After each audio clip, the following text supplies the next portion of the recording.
오늘 마태복음 7장 13절로 14절 말씀을 통해서 생명으로 인도하는 길이라는 제목으로 하나님 말씀 증거하겠습니다.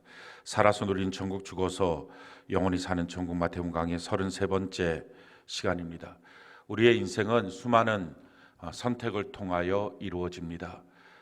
우리가 어디로 가고자 할 때에 차를 몰고 가게 되면 많은 교차로를 통과하면서 우리의 목적지에 도달하는 것처럼 그렇게 우리의 인생이 이루어져 있습니다. 그 교차로에 우리가 서게 되면 우리가 머뭇거릴 시간도 없고 또 뒤로 갈 수도 없습니다. 거기서 어떤 길을 선택하고 좌회전을 하든 우회전을 하든 직진을 하든 선택하고 가는 것입니다. 그 선택하는 그 길이 내 길이 되고 그렇게 우리의 선택으로 우리의 인생이 결정됩니다. 내가 어떤 선택을 할 수 있느냐, 이것이 중요합니다. 오늘 여러분들이 말씀을 들을 때 아주 집중해서 잘 들으셔야 합니다. 이 선택이라고 하는 이 과제는 세상 사람들에게 주어지는 것이 아닙니다. 하나님의 백성에게만, 구원받은 사람에게만 선택이 주어집니다. 우리가 하나님이 사람을 만드실 때는 자유의지를 주어서 선택할 수 있는 존재로 만드셨습니다. 로봇처럼 만들지 않고 자기가 선택할 수 있게 하셨습니다. 그래서 에덴 동산에서 살 때 선악과를 두시고 하나님의 말씀을 주시면서 이 선악과를 먹지 않아야 된다. 이것이 나와 너 사이의 법이고 약속이고 관계다. 내가 너의 하나님이고 너는 나의 피조물이라고 하는 것을 인정하는 이 약속이다. 그래서 너가 먹지 말라. 이 말씀은 선악과를 하나님을 어기면서 먹을 수 있는 자유의지를 주었다는 내용입니다. 만약에 자유의지를 주지 않고 사람을 로봇처럼 만드셔서 이끌어 간다면 선악과 먹지 말라, 이런 말씀 자체도 하지 않았을 것입니다. 선악과를 두신 이유는 우리를 골탕 먹이기 위해서가 아니라 하나님과 나 사이의 규칙입니다. 하나님이 나의 하나님, 난 하나님의 피조물, 이것을 인정하는 규칙을 주신 것입니다. 그리고 그 규칙을 지키도록 하나님이 하신 것입니다. 그런데 사람이 하나님의 이 법, 규칙을 지키지 않고 자기가 원하는 대로 보암직도 하고 먹음직도 하고 탐스럽게 지혜롭게 할 만한 그 것이라고 자기의 눈으로 보고 그리고 선악과를 먹게 됩니다. 선악과를 먹고 난 다음부터는 하나님과의 관계는 끊어졌습니다. 그래서 신라곤의 주인공이 되고요. 그리고 나서 이 죄와 사망이 그에게 들어오고 결국은 이 죄와 사망을 장악한 마귀의 종으로 삽니다. 그래서 그 이후부터 모든 인류는 선택의 자유가 없어진 것입니다. 자기가 무엇을 하든 죄의 법입니다. 무엇을 하든 사망의 법입니다. 어떤 좋은 것을 선택해도 고통이고 그 선택의 결과물은 지옥입니다. 그것이 모든 인류에게 주어진 저주였고 형벌이었습니다. 자기가 복이 아니라 생명이 아니라 저주와 사망을 선택한 결과물이었습니다. 그런 인류를 향해서 하나님께서 하나님의 아들 예수 그리스도를 이 땅에 보내주셔서 우리의 죄를 다 짊어지고 죄와 저주와 가난과 질병을 짊어지고 십자가에 못 박혀 죽으신 것입니다. 그리고 이 예수님이 나의 구세주이십니다. 나의 죄를 다 짊어지셨습니다. 나의 주인이십니다. 믿고 고백하는 자에게 그 모든 죄와 저주의 형벌에서부터 벗어날 수 있는 은혜를 주신 것입니다. 다시 하나님의 자녀가 된 것입니다. 하나님의 자녀가 되었다는 것은 갈라디아서 5장 1절의 말씀처럼 너희에게 다시 종이 아니라 하나님의 아들로서의 자유를 주었다라는 것입니다. 그 자유를 갖고 우리가 이제 선택할 수 있는 존재가 된 것입니다. 우리는 생명도 복도 사망도 저주도 이렇게 선택할 수 있는 존재가 된 것입니다. 성경이 우리에게 이렇게 말씀합니다. 신명기 30장 15절로 16절 우리가 자문한 목소리 한번 읽어볼까요? 시작. 보라, 내가 오늘 생명과 복과 사망과 화를 내 앞에 두었나니 곧 내가 오늘 내게 명령하여 내 하나님 여호와를 사랑하고 그 모든 길로 행하며 그의 명령과 규례와 법도를 지키라 하는 것이라. 그리하면 내가 생존하며 번성할 것이요 또 내 하나님 여호와께서 내가 가서 차지할 땅에서 내게 복을 주실 것임이니라. 아멘. 지금 이 말씀 신명기 30장의 말씀은 모세가 이스라엘 백성들이 가나안 땅에 들어가기 직전에 모압 평지에 있을 때 했던 설교입니다. 그리고 그 설교 중에서도 마지막 설교입니다. 그 설교를 주신 이유, 이것이 애굽 땅에서 준 것도 아니고 광야에서 준 것이 아니라 지금 가나안 땅 들어가기 직전에 주었다는 얘기는 이와 같이 생명과 복, 저주와 사망의 이 양갈래길을 선택할 수 있는 자유는 가나안 땅에 사는 사람에게만 주어진 자유라는 것입니다. 애굽 땅에 이스라엘 백성들이 살 때 거기에서 선택의 자유가 없었습니다. 그는 태어나면서부터 노예였고요. 아침부터 밤까지 일만 하는, 그래서 남자로 태어나면 나일강에 빠뜨려 죽일 수밖에 없는, 죽임을 당하는 그런 노예, 그 법에서 벗어날 길이 없었습니다. 그런데 하나님의 은혜로 애굽에서 벗어나서 광야에서 연단받고 가나안 땅, 하나님의 나라의 그곳에 들어가게 될 때 그때부터 말씀합니다. 너희가 이제는 선택할 수 있는 자유가 있다 하는 것입니다. 사랑하는 성도 여러분, 구원받은 백성의 가장 큰 특권, 그것은 선택할 수 있는 자유입니다. 중요한 것은요, 그 선택으로 우리가 하나님의 백성으로 영원히 살 수도 있지만 저주와 사망을 선택하는 것은 결국 선악과를 다시 선택하는 죄악이고, 그래서 결국은 자기의 생명을 상실하는 죄악이 됩니다. 선택은 매우 중요합니다. 오늘 이 신명기 30장 15절로 16절이 우리에게 주고 있는 말씀의 핵심이 뭡니까? 우리의 선택은 뭘 선택하든 결과는 비슷해. 그게 아니라는 것입니다. 내가 선택하는 거에 따라서 생명을 얻을 수도 있지만 사망으로 갈 수도 있다는 것입니다. 하나님 앞에서의 사망은 영원한 지옥을 말합니다. 내가 선택하는 것에 따라서 복으로 갈 수 있지만 영원한 저주의 길로 갈 수도 있다 하는 것입니다. 그만큼 중요하다는 거예요. 내가 선택하는 것이 내 인생에 결정적인 영향을 준다 하는 것입니다. 우리가 선택하는 일들을 놓고 사람들은 쉽게 합니다. 내가 지금 이렇게 선택할 수밖에 없는 상황이라서 선택을 하지만 하나님은 어디 가시겠어? 내 구원 어디 가겠어? 내가 하나님의 백성인데 내가 어디로 가든지 무엇을 하든지 하나님은 나와 함께 하시잖아. 임마누엘이잖아 라고 말하면서 언제나 함께 하시는 하나님이니까 결국은 내가 무엇을 선택해도 결국은 하나님 안에서 복되게 되는 것 아니야? 그렇지 않습니다. 생명일 수도 있고요, 사망일 수도 있어요. 복일 수도 있지만 저주일 수도 있다는 거예요. 자, 또 한 가지는요, 생명과 복 그리고 저주와 사망은 세트라는 것입니다. 우리는 이런 착각들을 합니다. 생명의 길을 가는 것, 예수 믿고 구원받고 생명의 길을 가는 것, 이것이 옳다, 이거 맞다. 그런데 복은 세상 속에서 우리에게 주어지는 것 아니야? 그래서 갈등을 합니다. 그리스도인들이 이렇게 하면 예수 믿고 구원받은 길은 맞지만, 그런데 세상을 살려면 어쩔 수 없이 그것이 이렇게 살아야 되는 것 아니야? 세상의 원리대로 살아야 되는 것 아니야? 그런데 아닙니다. 생명과 복은 한 세트고요, 사망과 저주가 한 세트입니다. 그래서 복이냐 저주인가를 우리 눈으로는 잘 구분이 안 됩니다.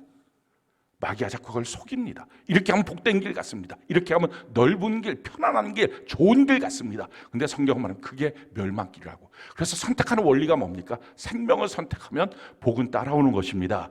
마찬가지로 사망을 선택하면 저주는 따라오는 것입니다. 우리가 그럼 어떻게 생명을 선택할까? 오늘 신명기 30장 15절로 16절 말씀 우리 다시 한번 같이 한번 읽어볼까요? 시작. 보라, 내가 오늘 생명과 복과 사망과 화를 내 앞에 두었나니 곧 내가 오늘 내게 명령하여 내 하나님 여호와를 사랑하고 그 모든 길로 행하며 그의 명령과 규례와 법도를 지키라 하는 것이라. 그리하면 내가 생존하며 번성할 것이요 또 내 하나님 여호와께서 내가 가서 차지할 땅에서 내게 복을 주실 것임이라. 하나님 사랑하고 하나님의 길로 행하고 하나님의 규례를 지키는 것을 통해서 항상 생명을 선택할 수 있고, 그 생명을 선택하는 그 길이 복된 길이다라는 것입니다. 예수 믿고 구원받은 백성들이라면, 지금 선택에 대한 말씀은 사실은 예수 믿지 않는 자들에게 주어진 것이 아니라 예수 믿고 구원받은 백성들에게 주어진 것인데, 이미 그들은 예수님의 말씀을 따르고 하나님을 사랑하고 하나님의 규례대로 살면 구원받고 영원한 천국의 주인공이 된다, 이걸 다 압니다. 그런데 갈등은 뭡니까? 그렇게 사는 것과 세상에서 복을 받고 사는 것은 다른 거지, 이렇게 생각을 합니다. 그게 아니라는 것을 가르쳐주는 것이 신명기 30장의 말씀입니다. 그리고 그 말씀은 사실은 아주 정확하게 그들에게 경고가 됐습니다. 이스라엘 백성들이 가나안 땅에 들어갔을 때 그들은 우상 숭배로 멸망했어요. 근데 사실은 단 한 번도 여호와 하나님을 버린 적이 없습니다. 하나님이 구원의 하나님이라는 걸 그들은 다 압니다. 출애굽의 하나님, 구원의 하나님, 홍해를 가르신 하나님, 요단강을 가르신 하나님 다 압니다. 다 믿고 있습니다. 근데 문제는 가나안 땅에 들어갔을 때 농사를 져야 되니까 농사 지을 때 어떻게 지을까? 그래서 바알을 섬겨야 되고 아세라를 섬겨야 된다. 그것이 지역에 있던 사람들이 가르쳐줬던 것입니다. 그러니 그들은 갈팡질팡합니다. 안식일이 되면 하나님께 나와서 예배를 드립니다. 근데 6일 동안은 바알과 아세라를 섬기면서 농사를 짓습니다. 그리고 어쩔 수 없다고 말합니다. 이것이 세상 사는 법 아니야. 이렇게 안 하면 어떻게 먹고 살아? 그래서 수많은 선지자들이 그들을 향해서 경고합니다. 너희가 오직 하나님만을 섬겨야지. 왜 중간에 왔다 갔다 갈팡질팡하느냐? 엘리야가 선포했던 말씀, 엘리사가 선포했던 말씀, 수많은 선지자가 선포했던 말씀입니다. 근데 그 말씀을 듣지 않게 되었을 때 그들은 멸망당하고 말았습니다. 지금도 동일합니다. 여러분들이 주일날 나와서 예배를 드립니다. 그리고 나머지 일주일을 사는 동안, 세상에 사는 동안 세상의 법을 따라야지. 회사에 사는 동안 회사의 법을 따라야지. 가정에 있는 동안 가정의 법을 따라야지. 그러면서 어쩔 수 없다고 핑계대는 것이 우상숭배입니다. 결국 그 우상숭배 때문에 망하는 것입니다. 그래서 오늘 말씀은 굉장히 우리에게 중요한 말씀이고요. 우리에게 심각한 말씀이기도 합니다. 우리의 선택에 따라서 우리가 뭘 선택하든 우리의 구원은 당연히 있는 거고, 우리가 뭘 선택하든 하나님 안에 우리는 당연히 있는 거고, 우리가 뭘 선택하든 내가 어차피 주일날 교회를 나오니까, 예배를 드리니까, 하나님 앞에 예물도 드리니까, 그럼 나는 하나님의 백성이지. 그것이 아닐 수도 있다라는 말씀입니다. 그 안에서 멸망을 선택할 수 있다는 것입니다. 그 안에서 잘못된 인생길로 걸어갈 수도 있다 하는 것입니다. 우리가 어떻게 선택해야 될까요? 우리에게 주어진 과제를 오늘 아침에 무슨 반찬을 먹을까? 오늘 저녁에 뭐 먹을까? 이런 선택이 아니잖아요. 우리 인생에 우리가 스스로 압니다. 과연 이 선택이 나의 신앙은 어떻게 될까? 나의 구원은 어떻게 될까? 나는 과연 이것이 생명을 위한 선택일까? 아니면 사망을 위한 선택일까? 우리가 압니다. 그 선택의 기로에 섰을 때 우리가 과연 어떻게 선택할 것이냐 하는 것입니다.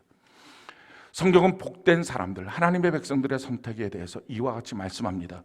시편 1편 1절로 3절 우리 같이 한번 목소리 한번 읽어볼까요? 시작. 복 있는 사람은 악인들의 꾀를 따르지 아니하며 죄인들의 길에 서지 아니하며 오만한 자의 자리에 앉지 아니하고 오직 여호와의 율법을 즐거워하여 그의 율법을 주야로 묵상하는도다. 그는 시냇가에 심은 나무가 철을 따라 열매를 맺으며 그 잎사귀가 마르지 아니함 같으니 그가 하는 모든 일이 다 형통하리로다. 복 있는 사람의 선택은 악인의 꾀를 따르지 않는다라는 것입니다. 악인은 우리 주변에서 우리의 감정을 요동치게 만듭니다. 그가 하는 말을 들으면 마음이 막 괴로워집니다. 요동칩니다. 화가 납니다. 그래서 홧김에 선택합니다. 사랑하는 성도 여러분, 하나님 나라의 백성은 어떤 경우라도 홧김에 선택하면 안 됩니다. 자존심 상해서 선택하는 것 아닙니다. 내 기분이 이렇게 힘들고 괴로운데 이런데도 내가 그렇게 하는 것 아닙니다. 악인의 꾀를 따르지 마십시오.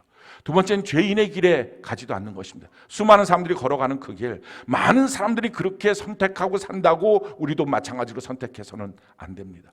많은 사람들이, 세상 사람들이 욕심을 따라, 세상 풍조를 따라 마음과 육체가 원하는 대로 살아가는 그 길을 우리도 마찬가지로 걸어가서는 안 됩니다. 세 번째는요, 오만한 자의 자리에 있어서도 안 됩니다.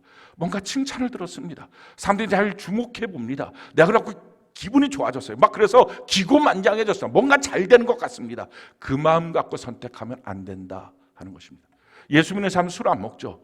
근데 사실은 이게 기고만장해진 그 기분, 기분이 들떠있는 그 기분, 다른 말로 말하면 술김에 술 먹는 것 같은 마음으로 선택해서는 안 된다 하는 것입니다.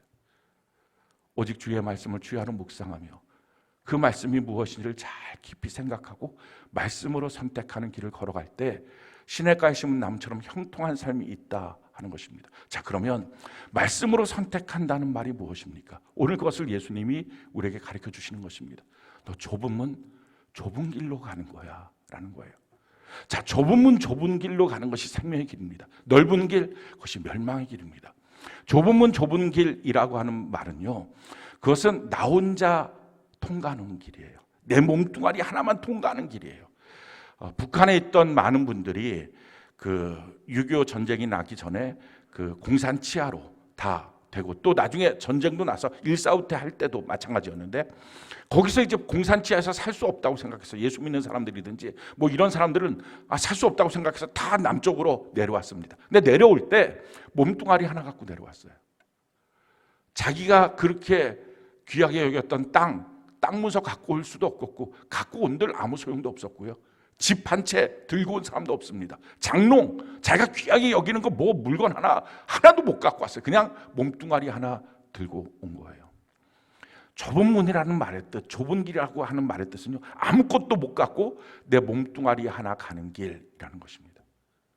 주님이 우리에게 원하시는 생명의 문, 생명의 길은, 축복의 문은요, 이렇게 몸뚱아리 하나 갖고 가는 길입니다. 이게 어느 때 우리에게 적용이 되냐면요, 하나님은 우리의 미래를 아시잖아요. 우리가 어디로 가야 될지를 아십니다. 근데 우리는 몰라요. 모르니까 우리에게 하나님이 인도해 주시는 방법은 말씀이에요. 다른 말로 말하면 명령이에요. 너 이리로 와 라고 명령하는 거예요. 근데 그 명령 앞에 우리는 거침없이 하나님 앞에 즉각 순종하며 달려가야 합니다. 그런데 그걸 못해요. 왜 못하느냐? 현재의 삶에 얽히고 설켜 있는 것들이 나를 붙잡습니다. 나는 지금 시간이 이렇고요. 난 지금 일이 이렇고요. 난 지금 관계가 이렇고요. 내 모습은 이렇고요. 아니 내가 갖고 있는 재능과 달란트는 또 이런 모습인데 주님이 원하시는 대로 그렇게 못 갈 것 같아요. 지금 어떻게 하면 좋아요? 현재가 나를 붙잡아서 미래로 인도하시는 주님의 명령을 우리가 거절합니다. 성경은 말해요. 너 그거 얽히설키 있는 거 붙잡고서 너 앞으로 못 간다는 거예요. 그거 놓고서 너 몸뚱아리 하나만 붙잡고서 달려갈 때 주님이 부르심 앞에 걸어갈 수 있다. 그것이 생명길이고 그게 축복의 길이다 라고 말씀합니다. 지금 여러분들이 살고 있는 그 삶을 그냥 그렇게 평생 사시겠습니까? 여러분들이 날마다 기도하잖아요. 더 성숙한 삶, 신앙 안에 더 열매 있는 삶, 성령으로 충만한 삶. 아니 내 영적인 부분뿐만 아니라 내 육적으로도 훨씬 더 지금보다 풍성한 하나님의 복이 있는 삶. 하나님이 그 기도에 응답해서 이끌어 가시고자 할 때 우리는 미래를 모르잖아요. 근데 그 미래를 모르는데 하나님이 나를 부르실 때마다 우리는 현재에 묶여서 어쩔 수 없다고 말합니다. 성경에 보면 참 불행한 사람들이 등장해요. 잔치를 벌려서 초청을 합니다. 근데 초청하는 그 일 앞에 거절을 해요. 그 거절하는 사람들의 모습들이 바로 이런 사람들이에요. 누가복음 14장 17절로 20절 우리 같이 한번 목소리 한번 읽어볼까요? 시작. 잔치할 시각에 그 청하였던 자들에게 종을 보내 이르되 오소서 모든 것이 준비되었나이다 하매 다 일치하게 사양하여 한 사람은 이르되 나는 밭을 샀음에 아무래도 나가 보아야 하겠으니 청컨대 나를 양해하도록 하라 하고 또 한 사람은 이르되 나는 소 5겨리를 샀음에 시험하러 가니 청컨대 나를 양해하도록 하라 하고 또 한 사람은 이르되 나는 장가 들었으니 그러므로 가지 못하겠노라 하는지라. 자, 지금 왕이 잔치를 베풀었는데 거기 못 가는 이유들이 뭡니까? 지금 밭 샀어요.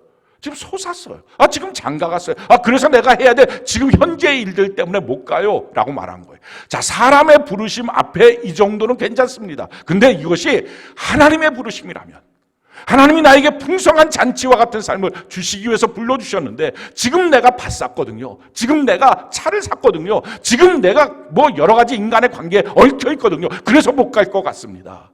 우리가 주로 말하는 것도 이런 거예요. 여러분, 하나님께 쓰임받았던 사람, 그의 미래가 열려진 사람, 새로운 인생이 열어진 사람의 특징들이 무엇입니까? 예수님 제자들을 부르세요. 그들은 그냥 어부였어요. 아무것도 아닌 세리였어요. 자, 그런 사람들을 불러서 이 땅을 변화시키는 하나님의 사람들로 만드십니다. 그 만들어 가실 때 그들을 부르실 때 장면이 이런 거예요. 성경이 이렇게 말합니다. 마태복음 4장 18절로 22절 우리 같이 한번 목소리 읽어볼까요? 시작. 갈릴리 해변에 다니시다가 두 형제 곧 베드로라 하는 시몬과 그의 형제 안드레가 바다에 금을 던지는 것을 보시니 그들은 어부라 말씀하시되 나를 따라오라 내가 너희를 사람을 낚는 어부가 되게 하리라 하시니 그들이 곧 그물을 버려두고 예수를 따르니라. 거기서 더 가시다가 다른 두 형제 곧 세베대의 아들 야고보와 그의 형제 요한이 그의 아버지 세베대와 함께 배에서 금을 깁는 것을 보시고 부르시니 그들이 곧 배와 아버지를 버려두고 예수를 따르니라. 자, 배도 버리고 아버지도 버리고 자기 몸뚱아리 하나 주님을 따라간 거예요. 우리가 주님의 부르심 앞에 어떻게 반응하느냐 하는 것입니다. 우리는 주님이 우리에게 명령하실 때 재능과 은사를 따라서 명령하실 거라고 생각해요. 그렇지 않아요.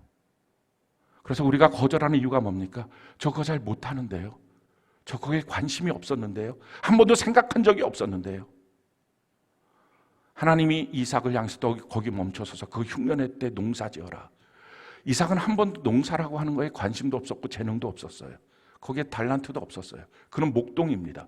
그 목축업을 하는 거예요. 대대로 목축업. 그런데 농사지어라. 이유가 뭐였어요? 당년의 100배의 복. 하나님이 우리를 부르시는 이유는, 하나님이 우리를 불러서 뭔가 쓰시려고 하는 것은 우리의 재능과 은사를 통해서 그 일을 잘하기 위해서 부르시는 게 아니라 상 주시기 위해서 부르시는 것입니다. 그렇기 때문에 내가 이거 못하는데요, 내가 이거 관심도 없었는데, 아무 소용없는 말이라는 것입니다. 내가 너를 불러서 상 주기 원해. 못하니까, 그래 관심도 없었으니까, 한 번도 생각도 안 했으니까, 그러니 얼마나 더 귀한 일이야. 너가 그 일에 하나님의 상을 받을 수 있다면. 그것이 하나님의 부르심의 이유예요. 내가 붙잡고 있는 여러 가지 것들을 붙잡고서는요, 하나님의 부르심 앞에 반응할 수 없습니다. 두 번째로, 이 좁은 문, 좁은 길이라고 하는 것은요, 작은 거예요. 작은 문이에요.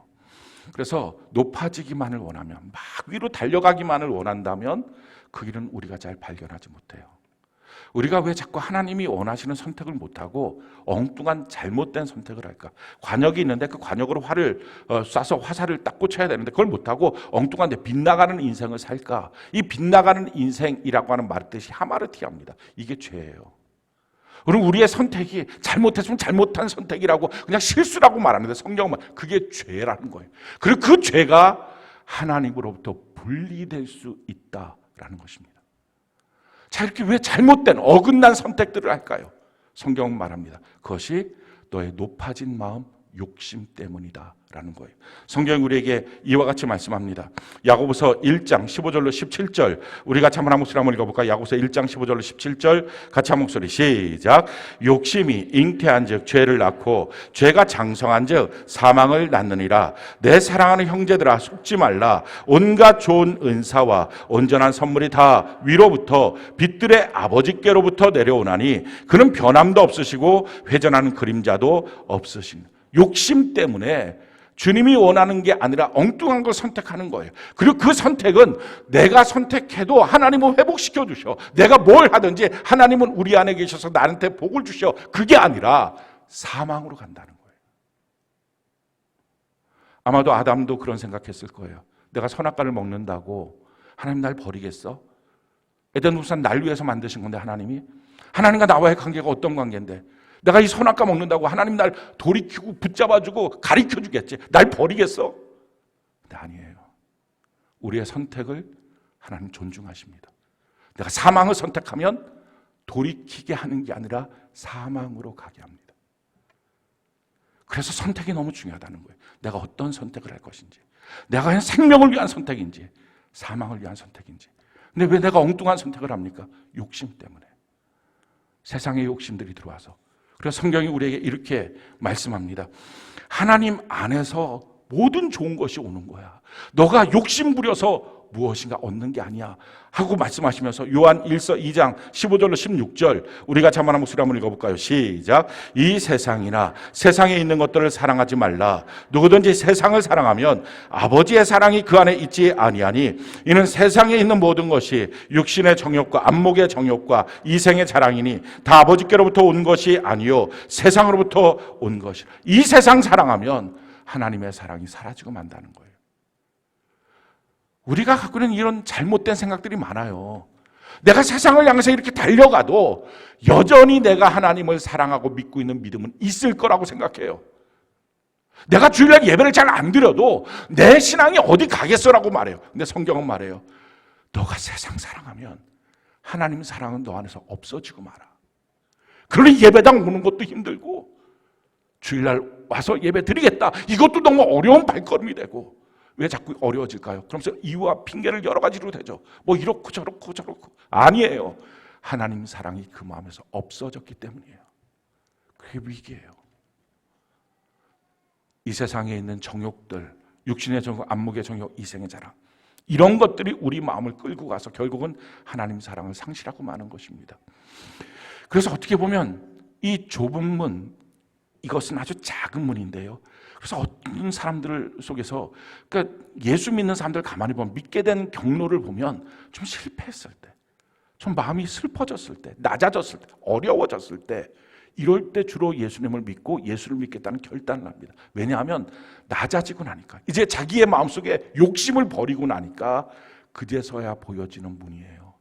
그제서야 들려지는 주님의 음성이에요. 성경이 이렇게 말하죠. 고린도전서 1장 26절로 28절, 우리가 참한 목소리 한번 읽어볼까요? 시작. 형제들아, 너희를 부르심을 보라. 육체를 따라 지혜로운 자가 많지 아니하며 능한 자가 많지 아니하며 문벌 좋은 자가 많지 아니하도다. 그러나 하나님께서 세상에 미련한 것들을 택하사 지혜 있는 자들을 부끄럽게 하려 하시고 세상에 약한 것들을 택하사 강한 것들을 부끄럽게 하려 하시며 하나님께서 세상에 천한 것들과 멸시받는 것들과 없는 것들을 택하사 있는 것들을 폐하려 하시나니. 다 깨어지고 상처받고 낮아진 사람들이 발견한 그 작은 문, 그걸 통과해서 들어갔을 때 그 안에서 그 없는 자들을 통하여 있는 자들을 폐하려 하시는 하나님의 역사가 있다는 것입니다. 세상의 성공을 위해서, 더 좋은 무엇인가, 더 높아지는 것을 위해서는 하나님의 말씀이 잘 안 들려요. 근데 안 들려야 될 하나님의 말씀을 들리게 만드는 것이 오늘 한국교회의 타락이에요.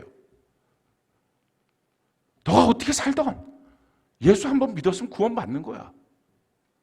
그러고서 세상에 사는 성공의 원리들을 강단에서 가르쳐줍니다. 세상 욕심으로 가득 차 있으면, 세상 사랑으로 가득 차 있으면 하나님의 사랑은 떠나야 되는데, 하나님의 사랑은 볼 수 없는데, 하나님의 말씀은 들어지지가 않는데, 그걸 듣게 하려고 성경에도 없는 말들로 사람들을 속여먹는 것입니다. 그래도 다 돼. 그래도 구원받은 거야. 그래도 다 괜찮아. 무조건 와갖고 잠깐이라도 앉아있다가 하면, 아니 심지어 졸다가 가도 집에 있는 것보다는 훨씬 나아. 집에 있는 거나 졸다 가는 거나 뭐가 차이가 있습니까?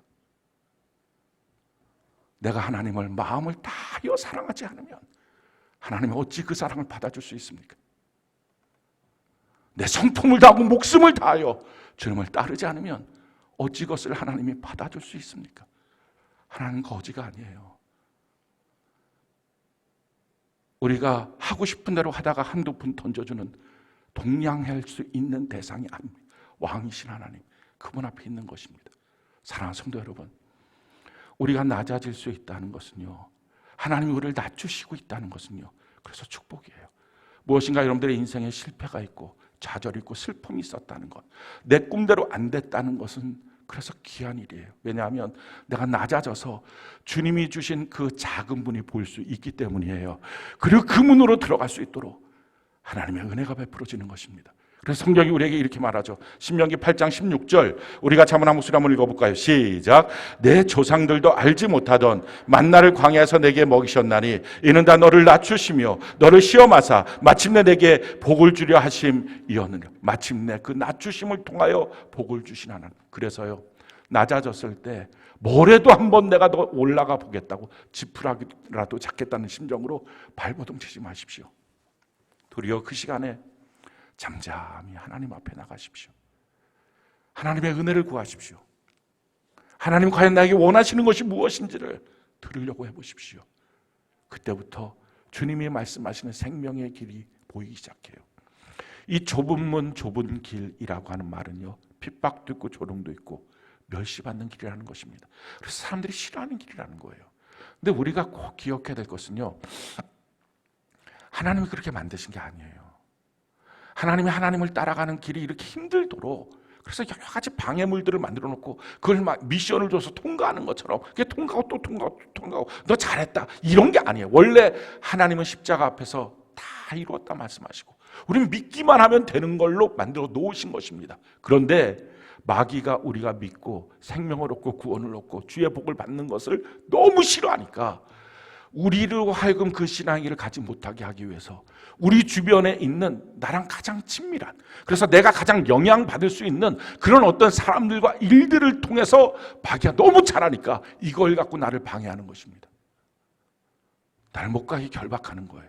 성경이 우리에게 이렇게 말해요. 누가복음 13장 23절 24절 우리 같이 한번 목소리 한번 읽어볼까요? 시작. 어떤 사람이 여짜오되 주여 구원을 받는 자가 적으니까 그들에게 이르시되 좁은 문으로 들어가기를 힘쓰라. 내가 너희에게 이르노니 들어가기를 구하여도 못하는 자가 많으리라. 예수님의 모습을 보니까 구원받는 사람이 그렇게 많을 것 같지가 않은 거예요. 그 길로 가는 것, 예수님 말씀하신 거예요. 넓은 길 사람 많이 가지만 정말 생명의 길, 축복의 길, 영원한 축복, 지금부터 시작하는 영원한 축복의 길 많은 사람 가지 못한다라고 주님 말씀하셨어요. 자, 그러니까 물어봤습니다. 정말 구원받은 사람들 숫자 많을까요? 적을 것 같은데요. 그때 주님 말씀은 맞아, 적어. 그런데 너가 그 좁은 문으로 들어가길 힘써야 돼. 그래야지만 들어가는 거야. 그냥 들어가고 싶다고 마음에 구하는 마음만 있어서는 못 들어가. 주님이 그렇게 말씀하시는 거예요. 그 좁은 문으로 들어가기를 힘쓴다라고 하는 말을 가톨릭은 잘못 이해를 했어요. 거기에 그래서 구원에 자기의 공로가 붙어야만 된다라고 생각한 거예요. 그래서 면죄부도 사고 뭘 해야 되고 뭐 이런 여러 가지 자기의 선한 행위들 이런 걸 통해서 구원을 완성시킬 수 있다라고 생각한 거예요. 그거 아니에요. 우리 예수님이 다 이루어 놓으신 거예요. 근데 문제는 뭐냐면은 마귀가 쳐놓은 방해물들이 있는 거예요. 그 방해물들을 이기라는 것입니다. 거기서 절대로 신앙에 너의 믿음의 그 면류관을 뺏기지 말라는 것입니다. 그래서 성경이 우리에게 이렇게 말합니다. 요한계시록 3장 11절로 12절 우리 같이 한번 목소리 한번 읽어볼까요? 시작. 내가 속히 오리니 내가 가진 것을 굳게 잡아 아무도 내 면류관을 빼앗지 못하게 하라. 이기는 자는 내 하나님 성전의 기둥이 되게 하리니 그가 결코 다시 나가지 아니하리라. 내가 하나님의 이름과 하나님의 성 곧 하늘에서 내 하나님께로부터 내려오는 새 예루살렘의 이름과 나의 새 이름을 그 위에 기록하리라. 너에게 준 그 면류관 빼앗기지 말라 하는 것입니다. 우리가 밭의 비유를 알고 있어요. 네 가지 밭. 하나님의 말씀이 동일하게 선포되지만 첫 번째 길가밭은 소용없다는 거죠. 길가밭은 닫혀진 마음이에요. 굳어진 마음이에요. 상처로 말미암아 완전히 딱 굳어진 마음이에요. 우리가 상처가 나고 나면 그게 아물고 났을 때 아무는 게 아니라 옆에 딱딱하게 그렇게 흉이 집니다. 마찬가지예요. 그 굳어진 마음이에요. 예수 믿겠다고 할 때 하나님의 뜻대로 우리가 바로 살겠다고 할 때 얼마나 우리에 있는 상처를 마귀가 극대화시키는지 몰라요. 교회에서 옛날 받았던 상처들, 어떤 영적 리더한테 받았던 상처들, 아니 심지어 자기 주변이 없으면 뭐 들었던 얘기까지, 매스미디어에서 나왔던 얘기까지, 자기 주변에 예수 믿었던 사람들이 자기한테 주었던 어떤 말 한마디, 뭐 동관계의 어떤 문제들, 물론 이런 걸 했던 그리스도인들도 문제지만 이런 것들에 대한 상처의 증폭이 너무 큽니다. 그래서 예수 못 믿겠다고 말해요. 생명길 못 가겠다고 말해요. 교회는 나와서 앉아있기는 해도 내가 적극적으로 예수 못 믿겠다고 말합니다. 근데 보십시오. 살면서 그 상처만 받았어요. 예수 믿는 사람에게만 상처받았어요? 아니잖아요. 근데 왜 그것이 증폭돼서 예수 믿는 일을 방해할까요? 그게 마귀예요. 마귀가 우리의 마음을 닫혀버리는 거예요. 길가처럼. 어떤 사람들의 마음은요, 돌짝밭이 있어요. 하나님의 말씀이 선포됐을 때 잠깐은 싹이 나는 것 같지만 금방 시들어버려요. 이 돌짝밭의 문제는 누가복음 6장에 보면 습기가 없다는 것입니다. 주님의 일은 저절로 되는 줄 알아요. 그냥 내가 교회를 나와주기만 하면 뭐 내 신앙은 못하고 그냥 내가 예수를 입술로 예수 믿습니다. 이 정도만 해줘도 되는 거죠. 하나님은 뭐가 허겁지겁 내가 뭔가 하면 막 달려와서 막 너 왔구나 이러면서 좋아하실 것 이렇게 생각합니다. 그거 아니에요. 습기가 없으면 다 말라버립니다. 우리 안에서 나오는 습기가 뭐예요? 땀과 눈물과 피예요. 예수를 믿는데 내 땀, 내 피, 내 눈물 쏟지 않으면 절대로 열매 맺지 못해요.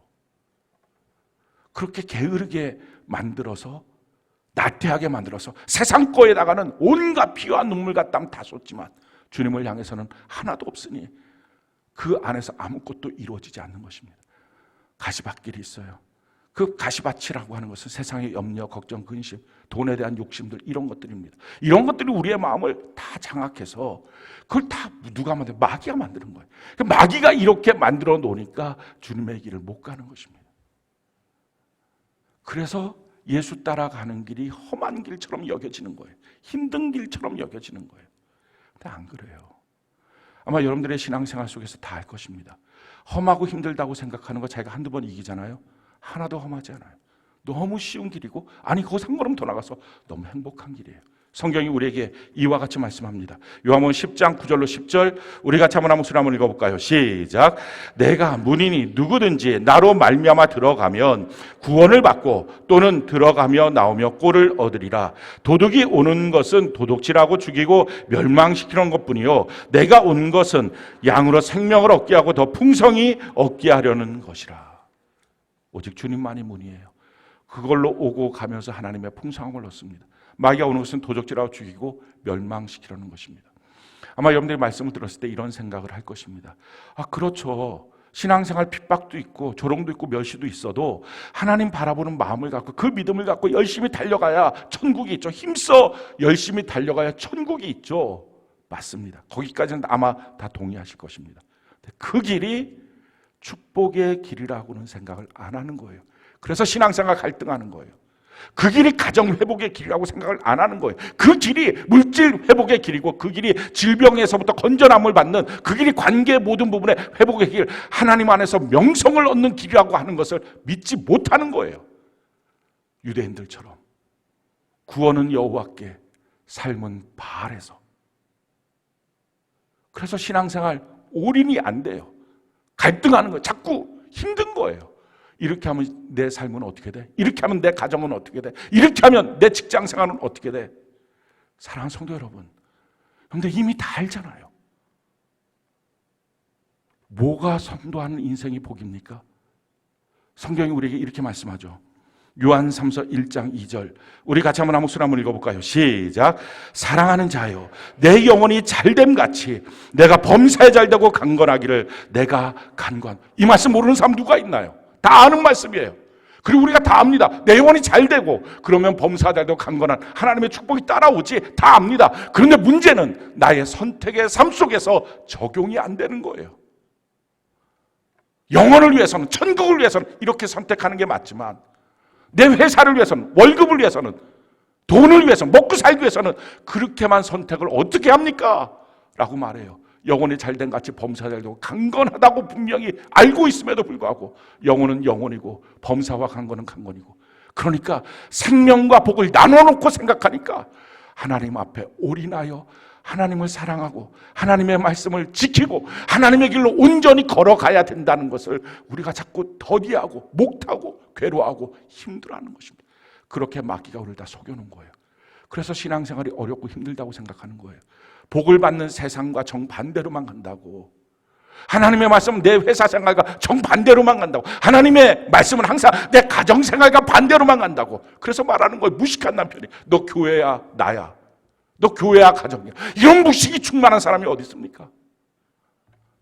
사랑하는 성도 여러분, 영혼이 잘된 같이 범사가 잘되고 강건한 것인데 마귀가 다 속여서, 그래서 자기도 모르는 채 우상 숭배자로 전락시키고 만 거예요.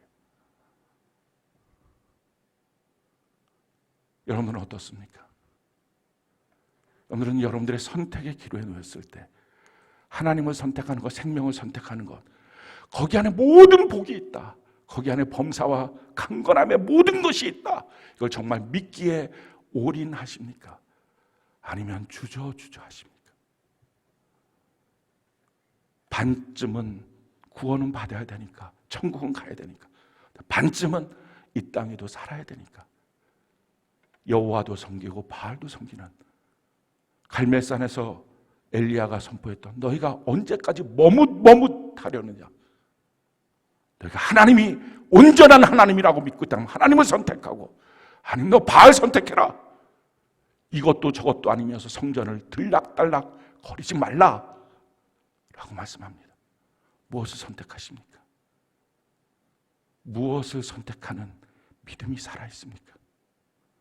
오늘 우리에게 필요한 것이 바로 이거예요. 하나님, 정말 하나님이 복이시고요, 정말 하나님이 생명이십니다, 이렇게 믿는 믿음, 그것이 천국 백성으로 가나안 땅에서 사는 삶의 능력입니다. 하나님 나라의 백성으로 계속 살기를 원하십니까? 그렇다면 생명도 복도 하나님께 있습니다 라고 하는 진실한 고백, 이 믿음으로 우리의 인생을 결정하는 것입니다. 실질적으로 우리가 어떻게 인생을 결정하며 살아야 할까요? 마태복음 16장 25절 우리 같이 한번 목소리 한번 읽어볼까요? 시작. 누구든지 제 목숨을 구원하고자 하면 잃을 것이요 누구든지 나를 위하여 제 목숨을 잃으면 찾으리라. 사랑하는 성도 여러분, 눈으로 보여졌을 때 와, 이게 내가 살 길이잖아. 그런데 신앙생활은 좀 어려워. 주님, 조금만 좀 이해해 주세요. 어쩔 수 없잖아요. 지금 내 형편이 이렇잖아요. 성경은 말해요. 나를 살고자 주님을 버리면 그것이 영원히 죽는 길이고, 설사 내가 죽어도 주님을 선택하는 그 길이 영원히 살 길이다. 그래서 복을 따라가면 안 돼요. 생명을 따라가면 복이 따라오는 것입니다. 이게 한 세트라고요. 마귀가 자꾸 속이는 거예요. 생명과 복을 나누는 거예요. 구원과 세상살이를 나누는 거예요. 이건 나눠지지 않아요. 하나님은 지금도 우리의 하나님이시고 영원한 천국에서도 우리의 하나님이 되십니다. 그렇기 때문에 이 믿음을 갖고 사는 것입니다. 믿음은 올인하지 않으면 믿음이 아니에요. 반만 하나님 사랑하고 반은 세상에서 살고, 그건 믿음이 아니에요. 그래서 주님 말씀하세요. 너의 마음을 다하여 주를 사랑하라. 이 믿음이 없으면 세상에서 사는 동안에 세상 것이 필요하다고 하는 생각이 깊이 뿌리 박혀 있으면, 그러면 마음을 다하여 주님 사랑이 안 돼요. 다른 말로 말씀드릴까요? 그렇게 살아온 인생이라면 단 한 번도 하나님은 계산할 때 너는 나를 사랑한 적이 없어 라고 말씀하실 거예요. 왜? 주님의 기준이 뭡니까? 마음을 다하여. 오늘날 많은 그리스도인들이 그냥 종교 생활해요. 코로나의 사건 이후에 우리가 다 본 것입니다. 그냥 종교 생활이에요. 왜 그랬을까요? 하나님의 말씀에 대한 지식이 없어서. 지금 제가 인용했던 모든 성경 구절, 그 중에 여러분들이 몰랐던 성경 구절이 혹시 있을까요? 새 가족이라면 모르겠지만 최소한 1년 이상 교회를 다녔던 분이고 성경을 읽었던 분이라면 다 아는 말씀, 수많은 목회자들이 설교했던 성경 구절입니다. 다 아는데 왜 그것이 내 삶의 믿음이 되지 않을까? 우리 마음속에 세상살이는 세상을 통하여가 있어서 그래요. 이스라엘 백성처럼 그렇게 마귀가 속인 거예요. 하나님이 구원도 주시고 복도 주시고 생명도 주시고 복도 주신다. 이게 진짜 우리의 믿음이 안 돼 있어서 오늘 예배를 통해서 이 믿음을 갖기를 바라요. 그러면 하늘나라 백성으로 가나안 땅에 사는 그 놀라운 축복의 삶을 참 쉽게 삽니다. 마귀가 쳐놓은 방해물들, 그거 왜 예수 믿는데 이렇게 힘들지? 왜 예수 믿을 때마다 이렇게 갈등되지? 왜 예수 믿는 일이 항상 나한테 이렇게 짐처럼 여겨지지? 세상 사랑이 그 마음속에 깊이 있으면서 머릿속에서는 하나님 앞에는 구원, 세상에서는 복, 이 마음이 있으니까. 오늘 이걸 뿌리 뽑아내지 않으면 신앙생활 제대로 할 수 없습니다.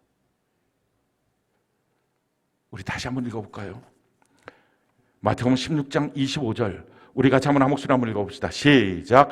누구든지 제 목숨을 구원하고자 하면 잃을 것이요 누구든지 나를 위하여 제 목숨을 잃으면 찾으리라.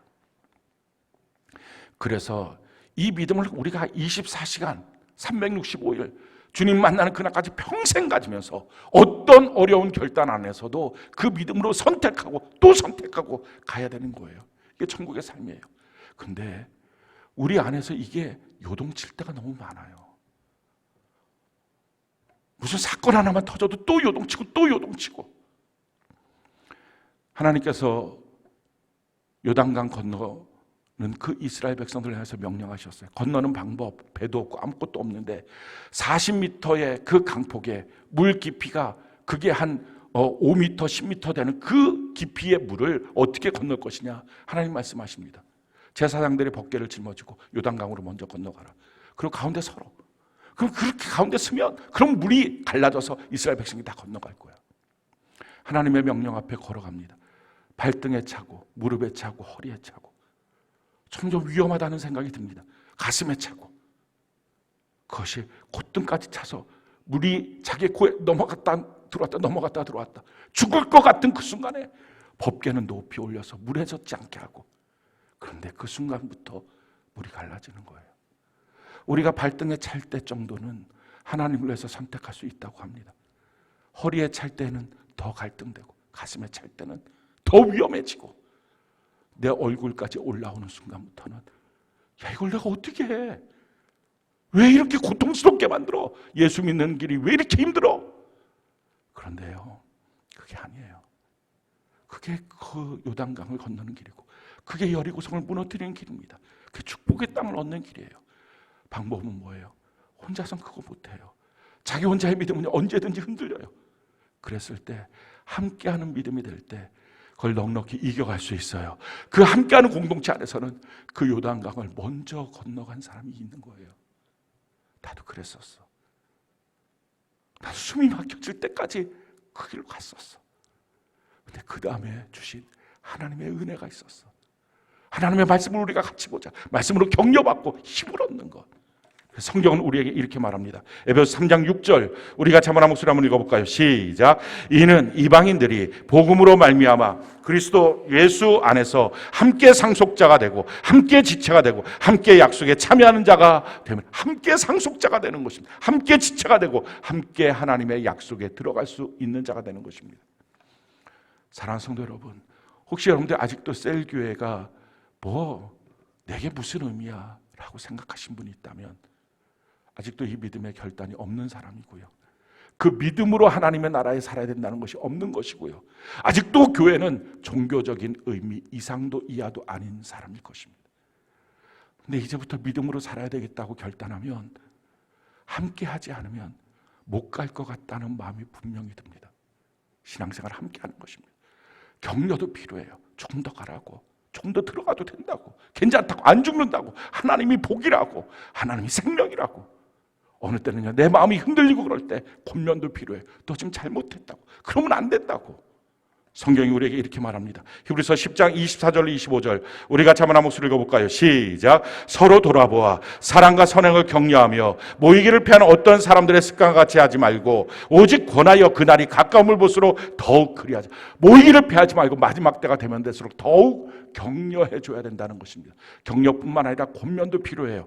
히브리서 3장 12절로 14절 우리 같이 한번 목소리 읽어볼까요? 시작. 형제들아 너희는 삼가 혹 너희 중에 누가 믿지 아니한 악한 마음을 품고 살아계신 하나님에게서 떨어질까 조심할 것이요 오직 오늘이라 일컫는 동안에 매일 피차 권면하여 너희 중에 누구든지 죄의 유혹으로 완고하게 되지 않도록 하라. 우리가 시작할 때 확신한 것을 끝까지 견고히 잡고 있으면 그리스도와 함께 참여한 자가 되리라. 사랑하는 성도 여러분, 종교 생활처럼 내가 주일날 교회 시간이 되면 가고 예배 드리면 예배 드리고 뭐 들었던 말씀처럼 11조 드릴 수 있으면 드리고 또 못 드리면 또 할 수 없고 봉사할 수 있으면 또 내 재능에 맞는 것은 봉사하고 또 안 되면 또 할 수 없고 하기 싫으면 또 그만둬 버리고 그런 종교 생활은 혼자서도 100년 1000년 합니다.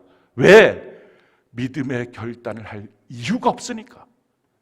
그런데 믿음의 선택, 믿음의 결단을 하지 않는 것은 아무것도 안 하는 게 아니라 그냥 저절로 지옥 가는 것입니다. 하나님의 나라는 힘쓰지 않으면 못 가는 건데 저절로 갈 수 있는 건 지옥밖에 없어요.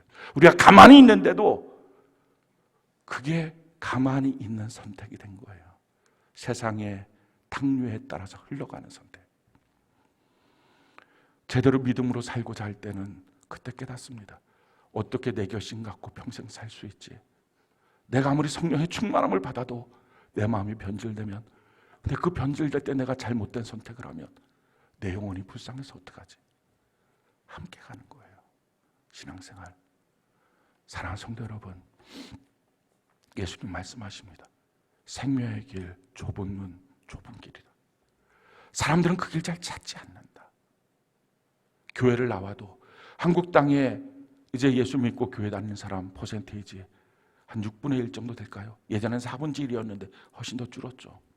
그런데 6분의 1로 교회를 나온 사람들 중에서도 하나님의 모든 생명이고 하나님의 모든 복이야. 하나님을 선택하고 살아야 돼. 그럼 그 안에 생명도 있고 복도 있고 다 있어. 하나님을 따르면 구원을 받지만 세상을 따라서 복을 받는 게 아니야 라고 하는 분명한 믿음. 그래서 내 인생을 주님 앞에 올인하고 주님이 몸뚱아리 하나만 갖고 달려오라고 해도 달려가는 그 믿음. 낮아지고 낮아질 때도 감사하며 작은 문을 찾는 그 믿음.